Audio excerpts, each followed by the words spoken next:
Em dic Dolors Molina, encara que m'agrada més Lola, perquè això de Dolors té mals aspectes. Quedava molt lleig una senyora que anés al mas, que quedava molt lluny, sola.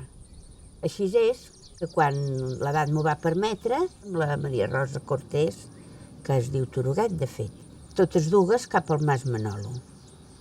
Vaig conèixer a la Rosa i a la Totot i moltíssima gent que ja apenes recordo. A més, ells no m'hi volien gairebé amb aquelles tertúlies i em feien anar a jugar a un petit hort que tenien dintre de la casa. I això, així es va començar la cosa. Recordo això.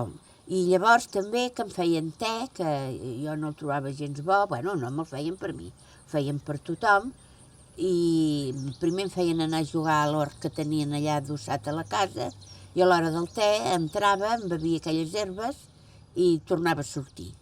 I llavors moltíssima gent, suposo que molt important, i suposo també que s'ho passaven molt bé. Quan van anar a viure amb el Picasso va ser quan la Françoise Gilot el va deixar en el Picasso.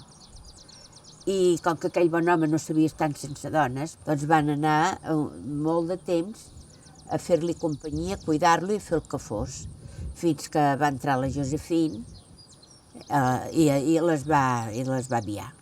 Esclar, ja eren massa dones. I les dues van tornar a Caldes. I gairebé l'obra que hi ha de la Rosa és feta pel Picasso des de l'època aquella. I llavors es diu que el Picasso havia anat al mas Manolo i no és cert. El Picasso, que se sàpiga, d'ençà de la guerra, que no havia tornat a Espanya. Vaig fer una exposició a Caldes, que tot això era l'any 74, i vaig convidar a la Montserrat Faura i a l'Alfredo Lanz, i ells ho van dir a la Rosa. I llavors la Rosa va venir a l'exposició, i allà vam reanudar, per no dir començar de nou una vella amistat, que de fet de petita tampoc es pot dir que fos una gran amistat. Allà vam començar amb l'amistat. Ella em va posar en contacte un altre cop amb la Maria Rosa Turuguet i llavors ja vam ser assídues, perquè per mi la Rosa tenia un àlbum molt especial que no he trobat amb gaire gent. I la Totota ja no hi era, ja era morta. I llavors hi comencem a anar amb el Faura, amb el Josep Maria Ferrer, el Jaume Cervera, ens ajuntàvem allà, i molta altra gent. Amb la Cecília Vidal, vaig conèixer la Cecília Vidal, la Cecília Serra, vull dir, tota aquesta genteta, que després havia tingut una llarga amistat que encara continua, els vaig conèixer allà, de fet. Bueno, hi havia la Montserrat Blanc, que també s'ocupava de la polígrafa, bueno, d'editar-li els llibres, tot el que es feia del Manolo, se n'ocupava la Montserrat Blanc.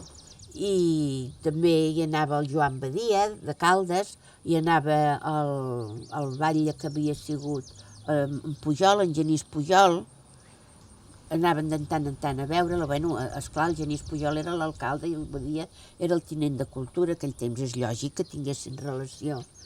I d'escultors, a part del Camil, no sé, el Camil sí, hi anava molt. Clar, lògicament, perquè li feia l'obra gran del Manolo, s'havia d'ocupar ell. Vull dir, perquè normalment es fan grupets de gent més afí i els altres te'ls trobes de casualitat. A Caldes era un centre absolutament progressista, molt a la Paix, hi anaven els principals intel·lectuals de Barcelona, i era un centre cultural, es pot dir, amb totes les lletres d'aquell temps. Suposo que la gent també ho trobaven una cosa exòtica i per això els hi feia tanta gràcia als progressistes anar-hi. Fundamentalment hi anaven gent de fora del poble a veure'ls, em sembla, i després els altres intel·lectuals que hi anaven, a part de pintors i escultors i de més, escriptors i músics i tota mena de gent. Tot això, de fet, jo el Manolo ja no el coneixia, perquè jo només tenia 2 anys quan ell va morir. Però va quedar una empremta en aquella casa que es respirava, no sé, alguna cosa molt especial. Poder, elles eren gent per viure a la capital, per viure a París. Suposo que allà hagués sigut el seu mitjà, amb medis econòmics, naturalment, o haguessin sigut més felices. Suposo que van haver de fer un esforç molt gran per aclimatar-se en un poblet, com era Caldes aquella època, perquè allò quedava en aquells temps molt apartat de la resta de la vila. El Mas Manolo per Caldes eren una gent, com sol passar en els pobles petits, una gent singular i una mica xalats. Penso que el poble creia que eren gent estranya, bohèmia, que no els agradava... En fi, molt bona fama. Mai hem tingut els artistes en els pobles petits, mai. No sé, el Manolo es veu que tenia molt de ganxo.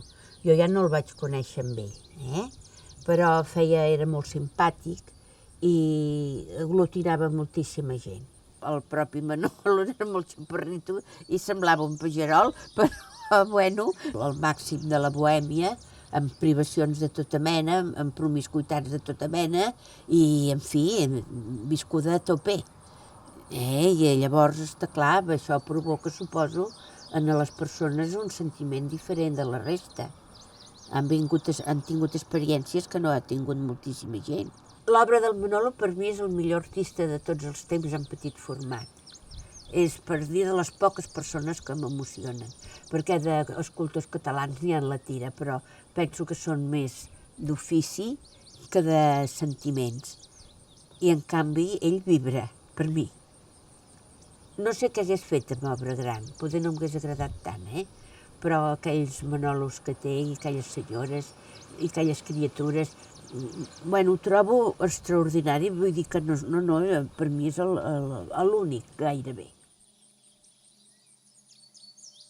Recordo d'entrada és que la primera impressió de la Madame va ser d'espant, perquè tenia una veu molt rovellada, molt fosca, i també em sembla que notava que amb ella les criatures petites no li feien massa il·lusió.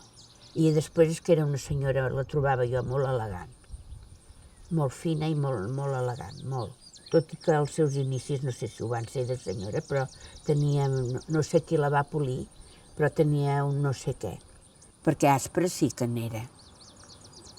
I dictadora una mica jo també li considero. Una guapa moderna, per mi era. Una persona que sortia fora i que es va polir moltíssim i demostrava una sensibilitat extraordinària.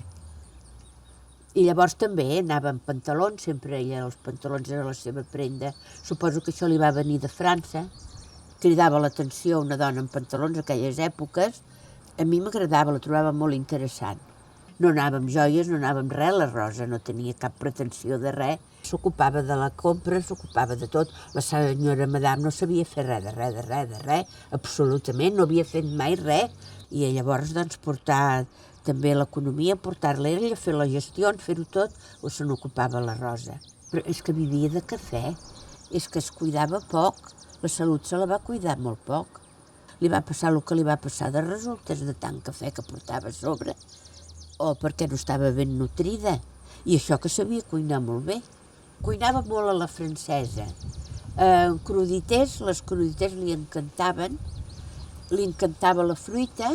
En el taller del Manolo hi havia una taula que sempre tenia unes paneres de fruita espectaculars, que suposo que a la llarga se li durien fer malbé, perquè ella no... Ojalà se l'hagués menjat ella, aquella fruita. Poder hagués durat més del que va durar. Tampoc era tan gran, em sembla que tenia 64 o 65. Vull dir, edat de morir no tenia. Tenia moments de tristesa, això sí. I jo suposo que per això prenia tant de cafè.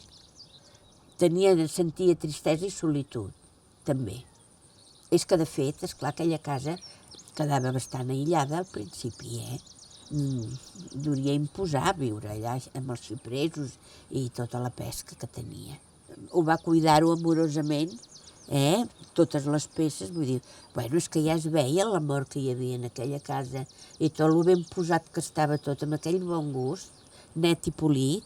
Vull dir, sort ne va tenir ella d'entregar la seva vida en la memòria del Manolo.